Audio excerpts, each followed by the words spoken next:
Bom dia a todos, bom dia a você que nos assiste, você que está nos vendo aí através do canal executivo, através da internet. Nosso feliz sábado para todos vocês nesse momento. Que a graça de Deus esteja com vocês, com suas famílias, com suas igrejas, em nome de Jesus. Estamos contentes, hoje estamos concluindo uma semana de bênçãos, uma semana de louvor, de estudo da palavra de Deus, e certamente uma semana de edificação espiritual para todos nós.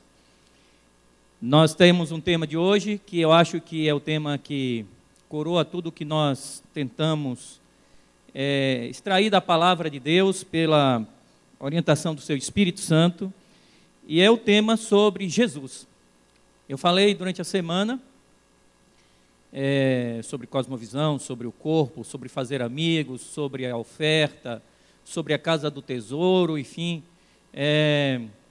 sobre a nossa responsabilidade como cristãos, né, diante de todo o desafio que o Evangelho coloca diante de nós. E hoje nós vamos falar sobre o Senhor de nossa vida, o Rei Jesus, aquele que desceu do céu e foi ao Calvário por amor a nós. Mas antes de entrarmos na mensagem, eu gostaria de dizer algumas coisas que precisam ser ditas. Uma delas é que quando eu contei aquela história na quarta-feira do garimpeiro, que lá numa igreja no sul da Bahia, ele guardou durante alguns anos suas ofertas, seus dízimos, ele sozinho abria a igreja, não é, porque o garimpo havia esgotado e todos haviam saído de lá, ficou somente ele. Então ele trouxe aquele pacote e disse: esse dinheiro é para levar para a missão, para pregar o Evangelho, não é? E eu fiquei pensando na concepção teológica e de igreja que aquele homem tinha, e ali estava a síntese de um tratado de teologia sobre a igreja e sua missão. Aquilo foi muito tocante, impressionante para mim. Enquanto eu falava isto, um garimpeiro chamado Deusdete estava nos assistindo, e ele teria dito, segundo eu ouvi, de que ele teria dito: eu quero ter uma experiência como essa, algo assim. E quando foi ontem, ele se batizou. Quer dizer, ele já estava, não é, evidentemente estudando a palavra de Deus, mas ao ouvir a experiência, ele se identificou, o Espírito de Deus tocou no coração dele, ele decidiu-se na quarta e batizou-se na sexta, para a honra e glória de Deus. Então, louvado seja Deus por isso. Eu quis, a pedido do próprio pastor do campo, lá da Mopa, compartilhar com você que está aqui, compartilhar com todos que nos assistem, que Deus quer que você se identifique com Ele, com Jesus, e se entregue também através do batismo. Uma outra coisa que nós temos aqui, para louvor de Deus, é que nós temos um rapaz, não é, o Marcelo Marcos Caxias, ele tem 33 anos, é de Bacabal, e ele está se tratando de um tumor no cérebro, estava sem movimento, sem fala, mas aí a família veio à igreja, pediu oração, e ele ficou bom, está restaurado, mas por causa de alguns cuidados ele está ali fora, ainda com as pessoas cuidando dele, e seus pais estão aqui à frente, não é? Aqui desse lado do banco, aqui estão os dois, para agradecer a Deus e cumprir um propósito, né? Não vou dizer uma promessa, porque ninguém é curado por promessa pela vontade de Deus, mas aqui estão eles para agradecer, porque pediram, receberam a bênção e vieram aqui agradecer. Louvado seja Deus, e que Deus continue recuperando, restaurando o filho de vocês e abençoando a família de vocês e guardando vocês do mal, iluminando o caminho de vocês, porque vale a pena servir a Jesus, né? Como nós fizemos naquele pacto do voto matrimonial no primeiro dia da pregação, nós dissemos que o voto de casamento se assemelha ao voto de batismo, porque na Bíblia o casamento é usado como uma analogia, uma ilustração da relação espiritual entre Cristo e sua igreja.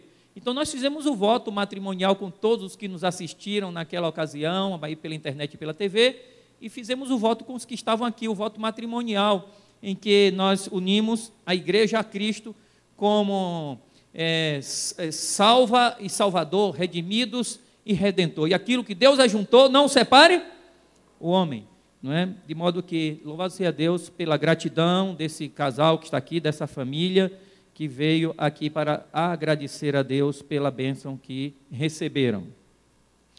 E como dissemos, nosso assunto é Jesus. Aliás, nosso assunto não é Jesus, o assunto é Jesus.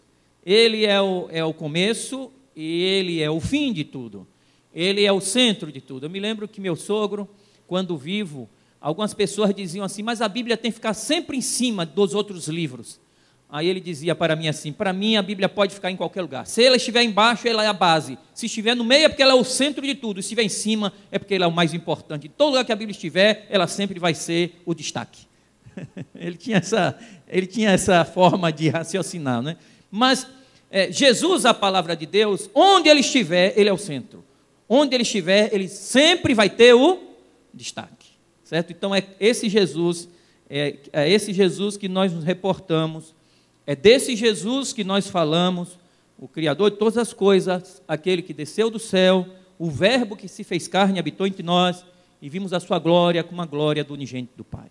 E a passagem que nós escolhemos para que você nos acompanhe nesta manhã, no estudo da Palavra de Deus, é uma passagem também razoavelmente conhecida, de uma carta do apóstolo São Paulo à igreja de Colossos, portanto é a carta aos Colossenses. A carta aos Colossenses, no capítulo 1, no versículo 13 até o versículo 20, não é? Tem uma declaração que é uma manifestação do apóstolo em torno da excelência de Jesus. Existem muitas passagens como essas. Você, como essa que está aqui, você tem uma passagem desse mesmo tom em São João capítulo 1, versículo 1 a 3, no princípio era o verbo está com Deus, o verbo era Deus, todas as coisas foram feitas por ele, e sem ele nada do que foi feito se fez. Então aí ele se faz carne no verso 14, e no capítulo 3,16 ele dá sua vida ao mundo para que todo aquele que nele crê não pereça, mas tenha vida eterna. Então aí nós temos essa passagem. Você tem outra passagem de exaltação extraordinária mostrando a excelência de Jesus na Epístola aos Hebreus. O capítulo 1 é uma mensagem de exaltação a Jesus, dizendo que Deus falou no passado pelos profetas, mas uma coisa inusitada, extraordinária aconteceu, porque Deus mesmo, a expressa imagem de Deus na pessoa de seu Filho, desceu ao mundo e falou a nós, etc. Então ele exalta Jesus, e ele vai dizendo que Jesus é adorado pelos anjos, e que Jesus se veste do universo. Quando eu citei naquela ocasião, né, naqueles sermões anteriores que eu mencionei, que para Deus, o universo é uma roupa, e depois que o universo vai se desgastando, as estrelas vão apagando, e as galáxias vão se desbotando, Deus tira o universo e faz outro novinho e veste de novo. O universo passará, as flores murcharão, mas aquele que está com Cristo, com Deus, permanecerá com Deus para sempre. Verão os universos mudarem, como roupas que se desgastam, mas os que ficam com Cristo permanecerão para sempre. Isso é uma exaltação, e lá na passagem do capítulo 1 de Hebreus, aquele que veste o universo, e que o universo se desbota e se desgasta, e que desveste o universo e troca para o universo como se troca de roupa, porque o universo é perecível, não é eterno na concepção bíblica, é Jesus. Porque o capítulo 1 é todo em torno de Jesus. Então você pode, leia com calma depois, são deveres de casa, as tarefinhas para casa, você lê depois hoje à tarde, e se deliciar com São João 1, com Hebreus capítulo 1, que são extraordinários também. Há uma outra exaltação a Jesus, que é o capítulo 5, por exemplo, de Apocalipse. Nós vamos ler um trecho dele durante essa mensagem. Mas escolhemos, entre tantas outras que não podemos mencionar agora, esta de Colossenses capítulo 1, versículo 13 a 20, leiamos juntos agora. Você que está nos assistindo, tome a sua Bíblia, abra a Bíblia, não é? Folheie sua Bíblia na Epístola aos Colossenses e me acompanhe na leitura em Colossenses capítulo 1, versículos 13 a 20. Diz assim: Ele, isso é Jesus, nos libertou do império das trevas, aliás é Deus aqui, e nos transportou, agora Jesus, para o reino do Filho do seu amor. É uma transposição. Todos que se convertem passam por essa transposição. Uma transposição física, porque você começa a frequentar a igreja e vivenciar as rotinas e as trajetórias de Deus. Ele nos transporta. Você antes ia para boate, carnaval, cachaça, bebida, não sei o quê, etc. Agora a sua trajetória é outra. Ele transporta você. Seu roteiro é outro, sua trajetória é outra. E nós agora entramos no mundo espiritual, física e espiritualmente. Em Jesus, ele diz, no qual temos a redenção, ele fala. Ou seja, a remissão dos nossos pecados. Então, pense nisso, que em Jesus você tem a remissão dos seus pecados. Os pecados estão lhe incomodando, vai a Jesus. Senhor Jesus, perdoa-me. Senhor Jesus, lava-me. Senhor Jesus, purifica-me. E ele vai perdoar, porque a Bíblia promete isso. Aí ele vai dizendo, este, Jesus, é a imagem do Deus invisível, o primogênito de toda a criação. E muitas pessoas então pensam aqui, olha, peraí, chamou Jesus de primogênito, primo, primeiro, gênito, gerado, primeiro, gerado. Jesus então é a primeira criatura do universo. Essa é a conclusão de todo tipo de interpretação fantasiosa que se baseia na aparência e não conhece a fundo o contexto da Bíblia. Nós vamos fazer um rápido estudo sobre essa questão do primogênito hoje pela manhã, como um detalhe desse sermão. Mas, já para adiantar, Jesus é primogênito não no sentido de primeiro gerado, por uma razão, entre outras. A primeira razão é de que o verso seguinte começa com a conjunção explicativa.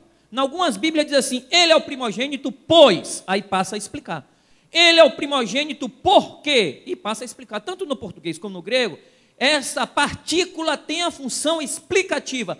Então, uma razão para não acreditar que primogênito aqui tem sentido de que é a primeira criatura do universo, é de que a explicação que se segue é diferente dessa dedução equivocada. Jesus não é a primeira criatura, mas ele é primogênito, pelo que vamos estudar, porque ele é o filho mais velho, aquele que é o autor de tudo, o criador de tudo. E na tradição bíblica, na tradição do Antigo Testamento, o primogênito era o responsável de manter a família, de proteger a família, inclusive exercia o papel sacerdotal na família. Então Jesus está sendo declarado primogênito da criação e da igreja, porque ele é o chefe de tudo, ele está acima de tudo, e nós veremos isso agora a seguir. Então ele diz, na cláusula principal, ele é o primogênito da criação. E então vem a partícula decisiva, que é a conjunção explicativa que está no português e no grego, que diz o seguinte, porque, e ele vai explicar, ele é primogênito, sabe por quê? Porque nele foram criadas todas as coisas. Não é porque ele foi criado, mas porque ele é o agente da criação. E ele continua dizendo, nos céus e sobre a terra, as visíveis e as invisíveis, sejam tronos, sejam soberanias, quer principados, quer potestades. E aí ele faz um resumo do seu discurso. Tudo foi criado por meio dele e para ele. Então, é isso que o termo primogênito tem um significado simbólico. Por quê? Porque o primogênito, na tradição bíblica, é o supremo, é o governante da casa. Abraão era o chefe da sua casa. Depois Isaac se torna o chefe da sua casa. Depois Jacó. E aí nós vamos entrando num detalhe. O primogênito nem sempre é o primogênito biológico, no sentido cronológico, no sentido de primeiro nascido. Na Bíblia, primogênito é alguém que pode ser até o primeiro nascido, se ele tiver mérito e for escolhido, mas pode ser alguém que nem foi o primeiro nascido, como o primeiro slide que nós vamos mostrar agora. Aliás, eu queria mostrar esse primeiro slide e depois o segundo. Vamos botar o primeiro slide, que eu acho que vai ajudar vocês a me acompanharem no raciocínio, né? Então, aqui nós temos, acompanha aí, a palavra primogênito, ela é aplicada 7 vezes a Jesus no Novo Testamento. Literalmente, ela aparece em Mateus 1,25 e Lucas 2,7, dizendo que ele foi o primogênito de Maria. Então, nesse sentido, ele está sendo chamado de primogênito de forma literal. Agora, as outras 5 vezes aparecem em Romanos 8,29, onde diz que ele é primogênito, no sentido de que ele é nosso modelo, a fim de que todos sejamos semelhantes a ele no futuro, imitar o primogênito. Ele é nosso primogênito, diz lá em Colossenses 1,15, porque ele é o Criador, tudo foi criado por ele e para ele. Em Colossenses 1,18, vocês podem pular um pouco aí os versículos que nós ainda leremos, Ele é primogênito porque ele é o primogênito dos mortos, embora ele não foi o primeiro a morrer, nem o primeiro a ressuscitar, mas é primogênito no sentido de mais importante, porque esse é o sentido conotativo que está aí, é o sentido metafórico, simbólico, né, diríamos. A palavra primogênito aparece em Hebreus 1,6, que diz assim: quando Deus introduz no mundo o primogênito, sai a ordem. Todos os anjos de Deus o adorem, porque primogênito significa alguém que é supremo, e portanto os anjos têm que adorar. E em Apocalipse 1, verso 5, diz que ele é primogênito dos mortos. Então, nesses aspectos aí, Jesus é sempre chamado de primogênito de forma espiritual, de forma simbólica, nunca dizendo que ele foi criado. Jesus não foi o primeiro a morrer, embora seja primogênito dos mortos. Ora, nós temos exemplos na Bíblia de personagens bíblicos que simbolizaram o Messias, representaram Jesus e eram chamados de primogênitos sem serem primogênitos. Vamos ver então o próximo slide, vamos ver a próxima imagem. Aí está. Primeiro, lembrando que o primogênito tinha privilégios e deveres especiais que outros filhos não tinham. O primogênito de Israel era Rúben. Esse era o primogênito literal. Ele foi privado de seus privilégios porque ele adulterou. Então, estes privilégios, que eram de Rúben, foram repartidos e o cetro, que é o governo do primogênito, foi para Judá. E o sacerdócio, que é outra função do primogênito, foi para Levi. Então, nas tribos de Israel, a função de Rúben foi dividida. Uma parte foi para Judá e outra parte foi para Levi. A parte de Judá foi o governo. Então, os reis vieram de Judá. E os sacerdotes de Levi. Deus disse: não vou mais lhe dar a primogenitura, Rúben. Você não merece.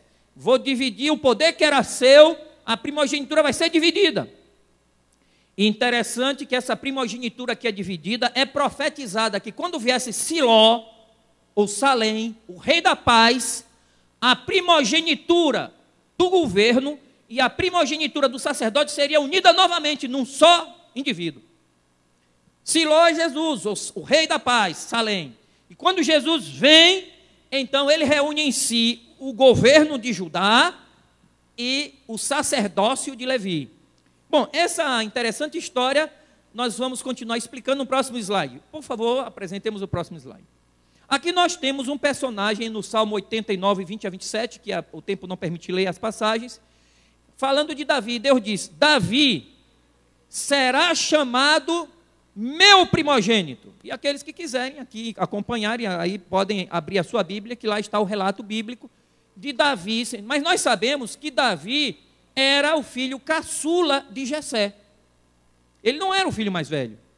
Ele era o caçula. Mas a Bíblia diz, lá em Salmo 89, 20 a 27, que Davi era o primogênito. E por que Davi foi primogênito? Porque Davi foi o único que estava espiritualmente preparado para ser primogênito e ser uma espécie, apesar da imperfeição, ele era uma espécie de símbolo de Jesus, um tipo de Jesus, ou melhor, do Messias. Ele reunia as qualidades do Messias que viria para dominar, para governar e dar soberania ao seu povo Israel. Prossigamos então, aí nós temos no ponto 2, outro que não era primogênito, que é Jacó. Quem era o primogênito de Isaac? Esaú. Desculpem. Então, mas a Bíblia diz que Jacó, em Êxodo 4, verso 21 e 22, a Bíblia diz que Jacó é primogênito de Deus. Ora, como é que Jacó pode ser chamado de primogênito? Simplesmente porque ele foi colocado em primazia, ele foi eleito, ele foi escolhido para ficar em destaque e exercer a função de primogênito na família. Não Esaú, porque Esaú não foi espiritualmente digno. E a terceiro exemplo, entre outros que poderíamos citar da Bíblia, nós temos o exemplo de Efraim. Nós sabemos que o filho mais velho de José era Manassés. No entanto, Manassés não mereceu ser primogênito, embora fosse o primogênito físico, biológico. A Bíblia diz que Deus escolheu Efraim, que era o caçula, para ser primogênito. Então, a primogenitura na Bíblia, principalmente quando se trata da vida espiritual, do governo da casa de Deus, que no caso você tem Judá e Levi no governo da casa de Deus. Ontem eu mencionei, nós tínhamos dois governos superpostos em Israel. Um era o governo da teocracia e outro era o governo do sacerdócio. Eles funcionavam paralelamente. Um estava com Judá, o outro estava com Levi. No caso aqui, a Bíblia diz que Jesus é o primogênito. E que ele é nomeado primogênito, não porque ele não tinha poder, mas assim, ele é nomeado primogênito, não é porque ele passa a ser alguma coisa, mas ele é nomeado primogênito porque ele criou todas as coisas. E aqui diz assim, tudo foi criado por meio dele e para ele. Então nós percebemos esse sentido. Primeiro, primogenitura nós temos aplicada a Jesus num sentido simbólico. É no sentido simbólico por quê? Porque ele é chamado de primogênito e gramaticalmente aqui nós percebemos que a conjunção explicativa introduz a razão porque ele é chamado de primogênito. Ele é chamado de primogênito porque o primogênito ele tinha que ter o poder, a força, os recursos para tomar conta e proteger sua família. O primogênito era o guardião da família. Era ele que defendia num sistema tribal antigo, no meio de guerras, quando não havia segurança pública, o primogênito mobilizava os guerreiros, o primogênito deixava os guardas, os atalaias, o primogênito provia os alimentos, o primogênito cuidava da família. Nenhum dos membros da sua tribo poderia ser ferida, deveria ser atingido, porque o primogênito estava ali para guardar. E se houvesse algum problema, todos se reportavam imediatamente para o primogênito. O primogênito era guardião, o primogênito tinha poder, o primogênito tinha força, o primogênito tinha os exércitos, o primogênito sabia lutar e sabia defender, o primogênito era forte, e a Bíblia diz que Jesus é nosso primogênito, e ele diz, sabe por que Jesus é nosso primogênito e nós não podemos temer, não devemos temer, não temos razão para temer? Ele diz que ele é o Criador de todas as coisas. Esse primogênito é o mais forte, o mais poderoso, o mais extraordinário dos primogênitos. Ele pode nos guardar porque ele criou tudo, ele criou todas as coisas, tudo foi feito por ele e para ele. E se ele criou tudo, foi criado por ele e para ele, é que nós somos dele, nós pertencemos a ele, somos seus mordomos, ele não deixará que nada nos atinja, sem que seja para a honra e glória do seu nome, sem que seja para nosso próprio bem. E se não for uma batalha espiritual na qual seja extremamente necessário que um de seus soldados ou uma de suas soldadas seja ferido, ele não consentirá que o Satanás tenha poder sobre nós. Às vezes, nós não entendemos a grandeza de Deus, e o apóstolo São Paulo está exaltando a Cristo. Ele é o primogênito, porque ele é criador. Ele explica, não precisa ter deduções. A segunda razão porque Jesus é primogênito, e não é no sentido de inferioridade, porque foi criado, ou qualquer coisa desse tipo, ou tem uma origem em algum momento no espaço ou no tempo, é porque essa expressão é uma expressão simbólica, que é aplicada a Davi, é aplicada a Jacó, é aplicada a Efraim, e eles, nenhum deles era primogênito. Eles eram caçulas, eles eram menores, mas eles foram eleitos, nomeados, exaltados, dignificados para serem primogênitos. Jesus também, nesse caso, ele é exaltado, porque ele é grande, ele é Deus, e ele é reconhecido como primogênito de forma espiritual e de forma simbólica. Uma terceira razão porque essa primogenitura não é a primogenitura de inferioridade, dizendo que Jesus é um ser criado, foi o primeiro ser criado, etc., é porque ele é o primogênito dos mortos. No verso 18 diz ele que é primogênito dos mortos. Então, se ele é primogênito dos mortos e não foi o primeiro a morrer e não foi o primeiro a ressuscitar, essa primogenitura tem um sentido apenas de exaltação, de magnificência, de importância, de grandeza. Então, é nesse sentido que a Bíblia está dizendo que ele é primogênito. Ele é grande, ele é poderoso, ele é onipotente, ele é o Criador e nele nós podemos confiar. Ele é primogênito dos mortos, porque quando ele morreu e ressuscitou, ele garantiu a ressurreição de todos aqueles que nele crerem para a vida eterna. Agora notem, vejam algumas coisas interessantes sobre esse primogênito. Primeiramente, ele diz aqui que ele é primogênito porque ele é criador. Ele criou tudo, então ele é onipotente. Mas não só criou tudo, ele diz assim, tudo foi feito por meio dele e para ele. Quer dizer, as coisas só têm sentido nele. Nós fomos criados para ele. Dizem que Agostinho fez, aliás, dizem, não, realmente existe essa oração de Agostinho. Ele diz assim, Senhor, tu nos fizeste para ti mesmo, e nossa alma não encontrará repouso, enquanto não descansar em ti. É por isso que as pessoas vivem vazias, vivem felizes. Elas precisam mergulhar na excitação de entretenimentos os mais excitantes e extraordinários o tempo todo. Precisam estar turbinados com maconha, cigarro, bebida alcoólica, tome cerveja na nuca, no miolo. Essas pessoas precisam ser movidas pelo pró-álcool, senão elas não conseguem enfrentar a realidade. Elas não conseguem preencher o vazio, a não ser com drogas, cocaína e coisas desse tipo. Só os excessos podem fazê-los esquecer o vazio que tem dentro delas, porque elas não têm Jesus. Deus nos fez para si mesmo. Jesus nos criou para Ele. E nossa alma não vai encontrar paz enquanto não repousar nele. Porque tudo foi feito por Ele e para Ele. Nós fomos criados com um ponto de destino. E o nosso destino é estar com Cristo. A outra coisa que a Bíblia diz aqui para nós, de forma muito importante e muito interessante, sobre essa questão do primogênito, é que o primogênito é antes de todas as coisas. Quer dizer, nada, nenhum ser criado. Aliás, o apóstolo João enfatiza isso, ele diz, todas as coisas foram feitas por ele, e sem ele, nada do que foi feito se fez. Muita gente pensa que Jesus foi criado pelo Pai num momento tão longe, tão longe, tão longe, que a gente nem lembra mais. Mas se ele foi criado tão longe, num tempo que não lembra mais, ele foi criado. E a cláusula de João é uma cláusula de exclusividade, é uma cláusula de cancelamento dessa hipótese, porque a cláusula de João é, João capítulo 1, versículo 1, 2 e 3, diz o seguinte, todas as coisas foram feitas por ele, e sem ele nada do que foi feito se fez, nada do que é criatura pôde existir sem Jesus, só se Jesus criasse ele mesmo antes dele ser criado. É uma cláusula de cancelamento da hipótese de que ele seja criado. E é isso que João quer dizer. Sem ele, nada do que foi criado foi criado. Então ele não é criado, é isso que ele quer dizer. Ele já começa, no princípio era o verbo estava com Deus, o verbo era Deus, é Deus com Deus. Ele estava com Deus, todas as coisas foram feitas por ele. Sem ele, nada do que foi criado foi criado. Conclusão, portanto, ele não foi criado. Porque ele teria que criar a si próprio. Então, o primogênito, ele é antes de todas as coisas. Ele está, como diz Ellen White no livro De Retornações, não foi originado, não foi criado. Ele não tem começo e não tem fim. E agora vem tudo aqui, nesse versículo 17, ainda na última frase, assim, nele tudo subsiste. A palavra subsistir é convergir, organizar, arrumar. Isso quer dizer que ele está sustentando tudo pela palavra do seu poder. Aliás, essa expressão está em Hebreus, referindo-se a Jesus. Sustentando todas as coisas pela palavra do seu poder, sacrificou-se para purificar nos nossos pecados.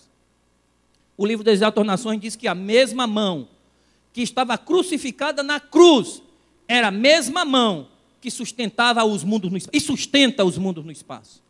Veja, aí que está em Jesus, e muitas pessoas se atrapalham com isso, porque querem entender tudo. Nós não fomos chamados a entender tudo. Nós somos chamados a aceitar tudo. Nós muitas vezes, como diz Anselmo era um pensador da Idade Média, ele dizia assim, Senhor, eu sei que nós não podemos entender, porque não é entendendo que nós vamos crer, mas é crendo que nós vamos entender.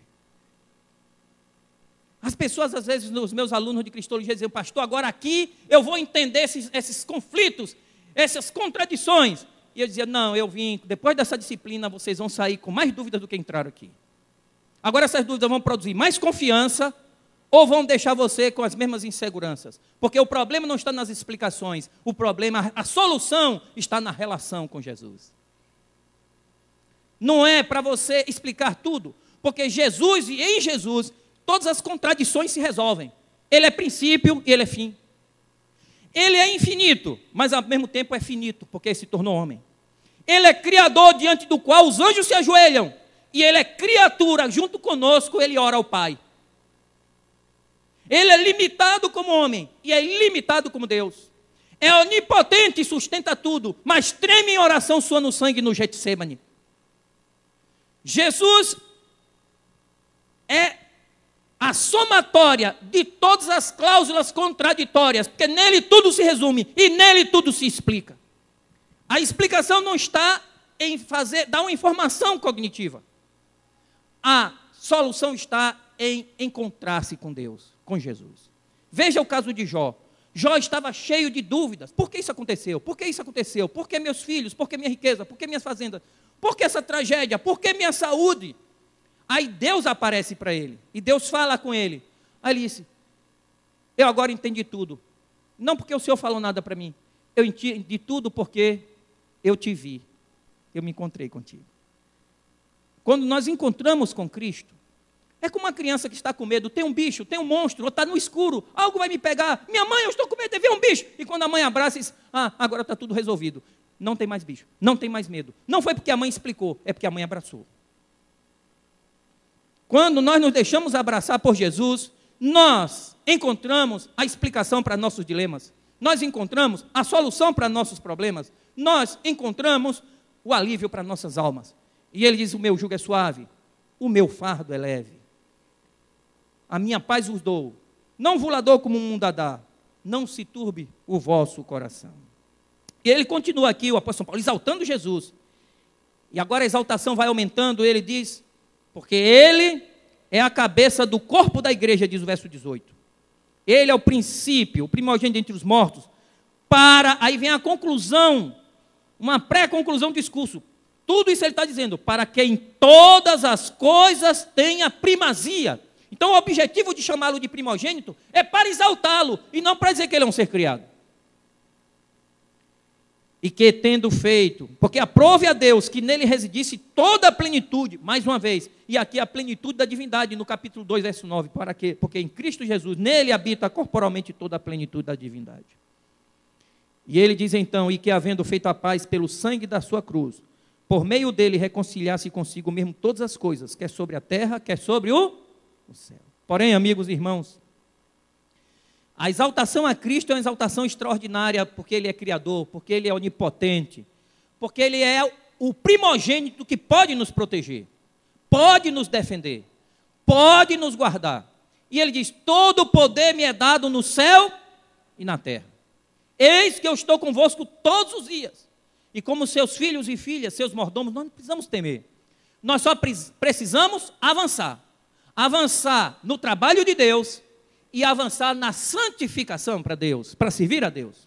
Porém, a Bíblia exalta Jesus como Criador, como a razão da nossa existência, como nosso defensor, como nosso mediador.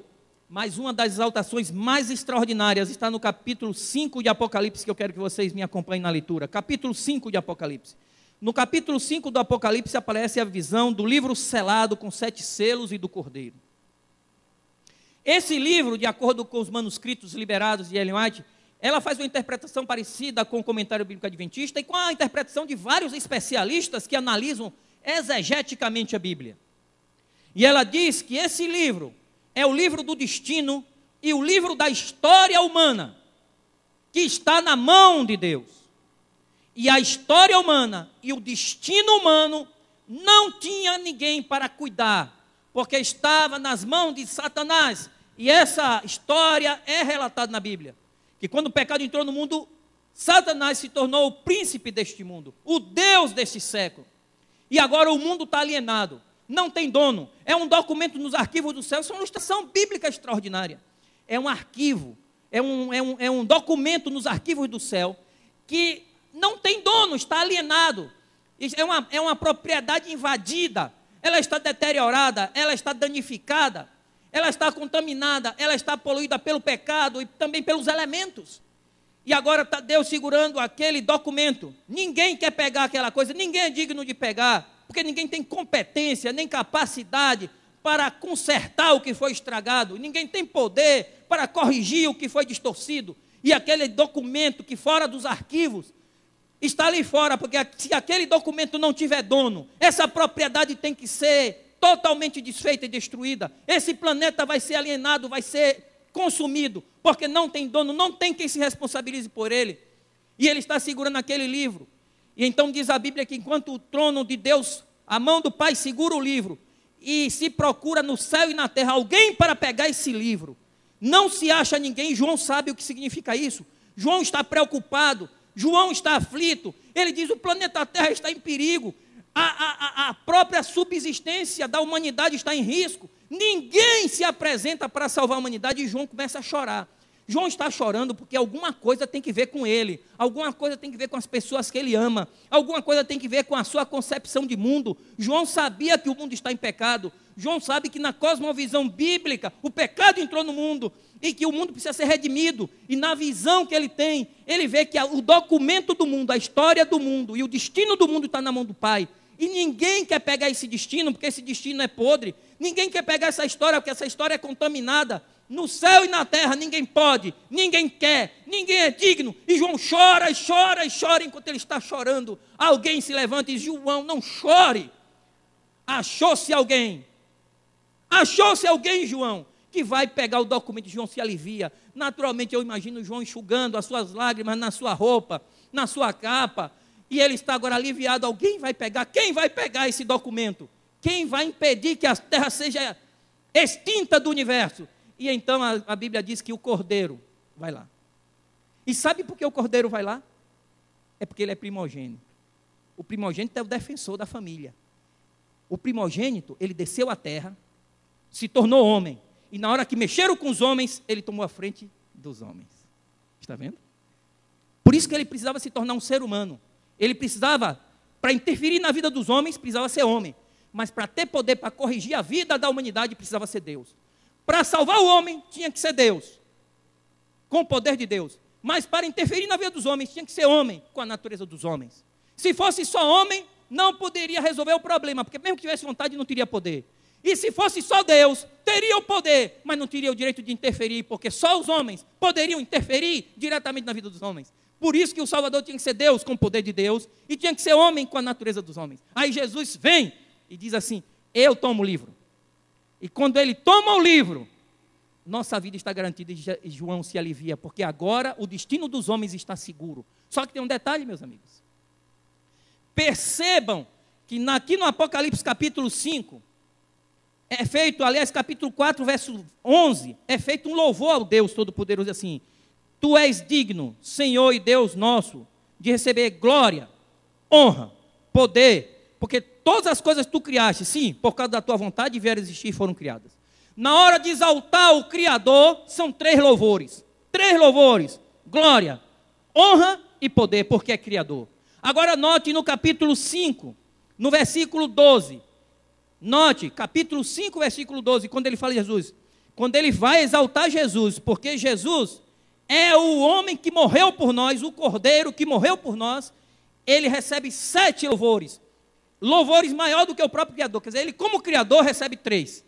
Mas como Redentor ele recebe 7. Então a Bíblia diz aqui, capítulo 5, verso 12, proclamando em grande voz: digno é o cordeiro, que foi morto, de receber poder, riqueza, sabedoria, força, honra, glória e louvor. O Salvador é exaltado porque é Criador, mas a exaltação das exaltações é porque ele é Redentor. Ninguém no universo imaginaria. O próprio diabo e seus anjos jamais sonharam, porque ele imaginou o seguinte: vou dar um checkmate em Deus. Quando Satanás levou o homem a pecar, ele imaginava o seguinte, de acordo com os escritos de Ellen White, e de acordo com o contexto da Bíblia, a gente percebe isso. Ora, vou levar o homem a pecar. Deus é justiça e Deus é misericórdia. Se Deus usar misericórdia e salvar o homem que pecou, eu direi: então você tem que me salvar também, porque eu também pequei e tenho direito. Então, se Deus, de qualquer forma, não salvar o homem e destruir o homem, eu direi, acusarei a Deus, direi: como que tu és amor, se destróis a obra da tua criação, do teu amor? Se Deus perdoa o homem, tu não és justiça, és um Deus complacente com o erro, com o pecado e com a contaminação. Porque o homem pecou e tu deixas para lá. Se pune, Deus seria cruel. Se perdoa, Deus seria condescendente. Como Deus sairia disso? Aí sai disso com a encarnação de Jesus.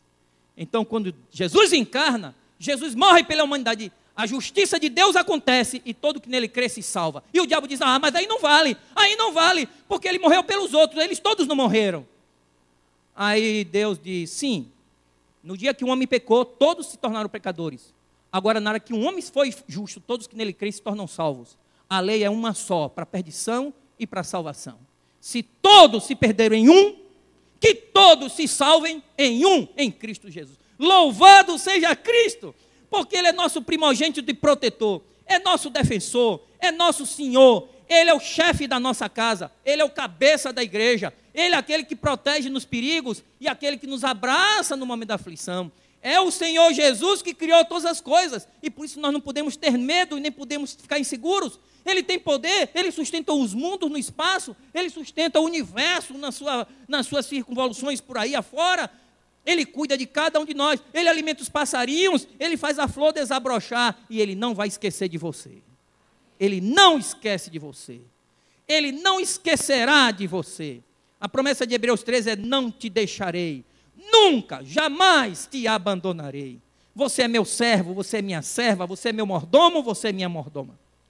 E enquanto você estiver na minha casa, enquanto você estiver debaixo da minha proteção, eu cuidarei de você, eu intercederei por você, e eu pegarei você e levarei você para morar comigo para sempre. Mordomia é espiritualidade na prática.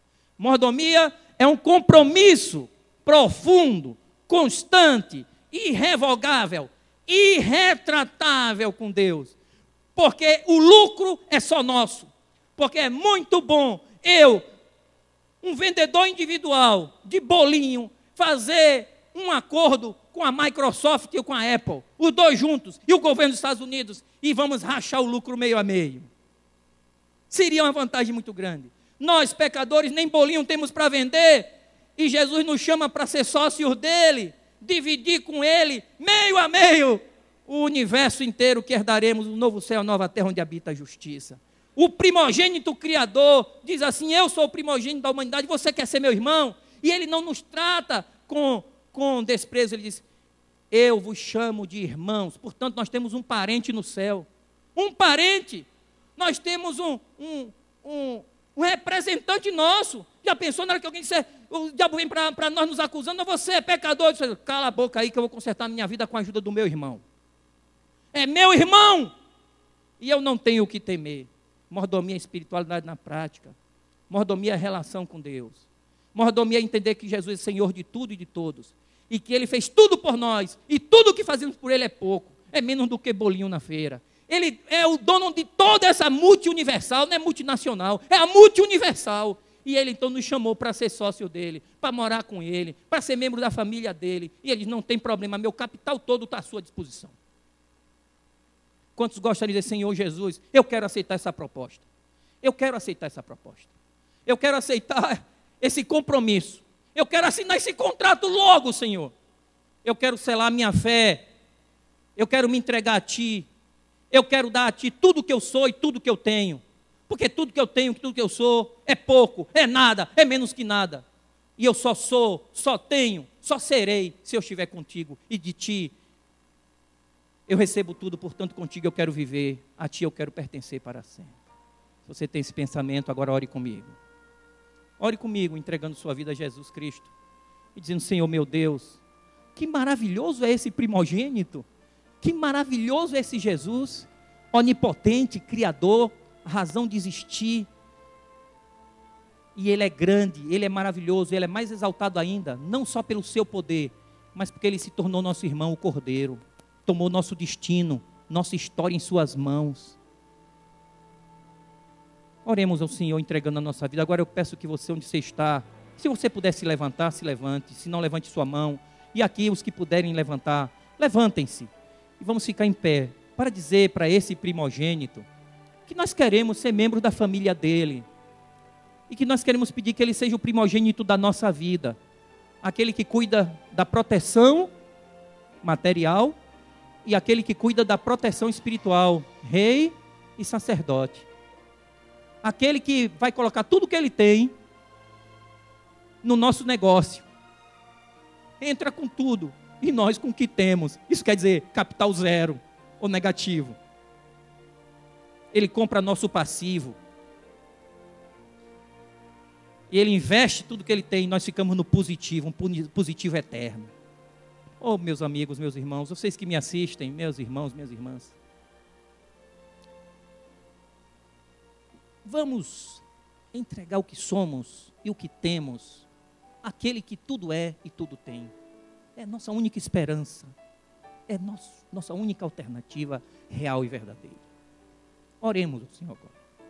Pai Celestial, ó Senhor, nós falamos tantas coisas nessa semana. Mas hoje nós estamos lembrando de Jesus, que é a base, o centro e o topo, o começo e o fim de tudo.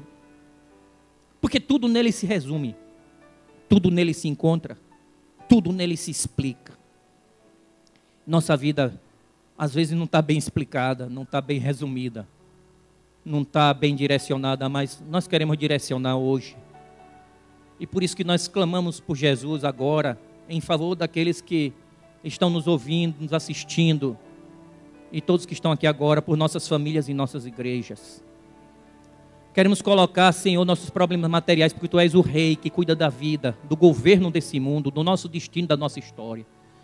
E nós queremos colocar em Tuas mãos a nossa vida espiritual, porque Tu és o nosso sumo sacerdote, o que se compadece de nós. Ó Deus, lava nossos pecados.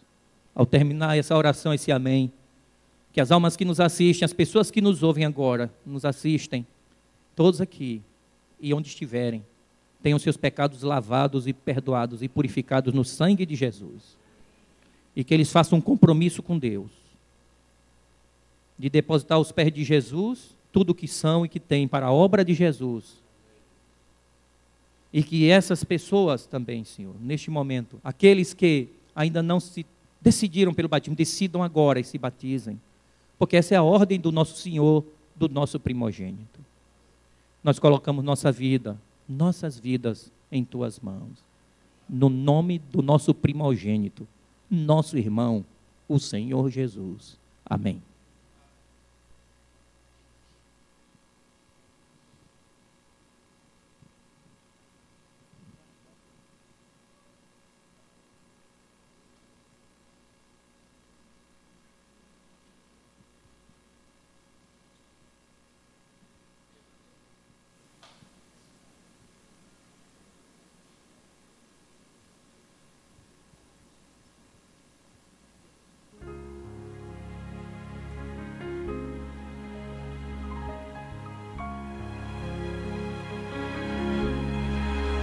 Sim, eu creio na cruz do Calvário.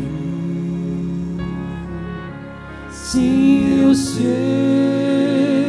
o quanto custou. Se a fé vacilar, queima a cruz, me apegar, pois ali meu Jesus me salvou. Essa vida aqui só me traz aflição, e eu não sei até quando será. Pela fé, vida eterna e paz eu terei quando enfim eu chegar lá no lar. Sim, eu creio em Jesus, pendurado na cruz. O seu sangue é capaz de salvar. Transformou a milhares, em mim operou junto à cruz. Quero sempre estar. Se eu creio na cruz do Calvário, se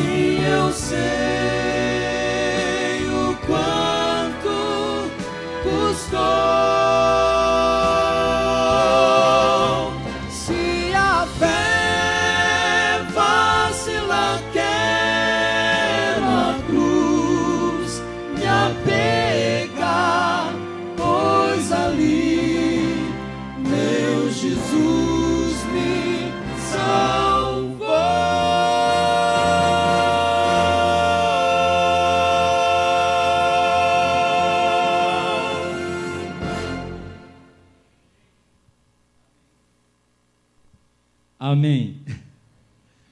Irmãos, amigos, vocês que estão aqui, vocês que nos assistem, temos certeza que o Espírito de Deus falou ao seu coração.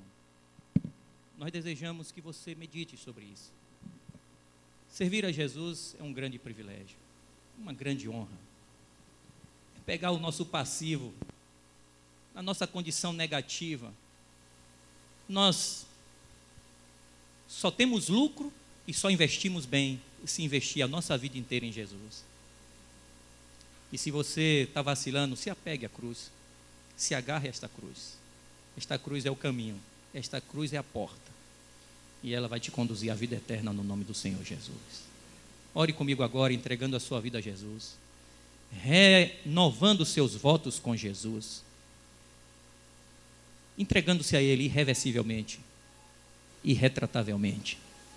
Senhor, nosso Deus e Pai, em nome de Jesus, nós invocamos a Tua misericórdia sobre todos que aqui estão e todos que nos assistem nesse momento. Tu conheces as dores, as angústias, os desafios de cada pessoa. Tu és o nosso primogênito, Jesus. Jesus, acode teus irmãos. Acode tuas irmãs. Socorre-os nas suas dificuldades.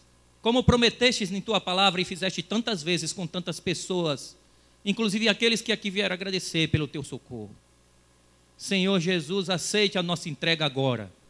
Nós depositamos nossa vida a teus pés, para que tudo que somos e temos, como fiéis mordomos e mordomos de Deus, te sirvamos até que tu venhas nos buscar para nos dar a verdadeira e eterna herança.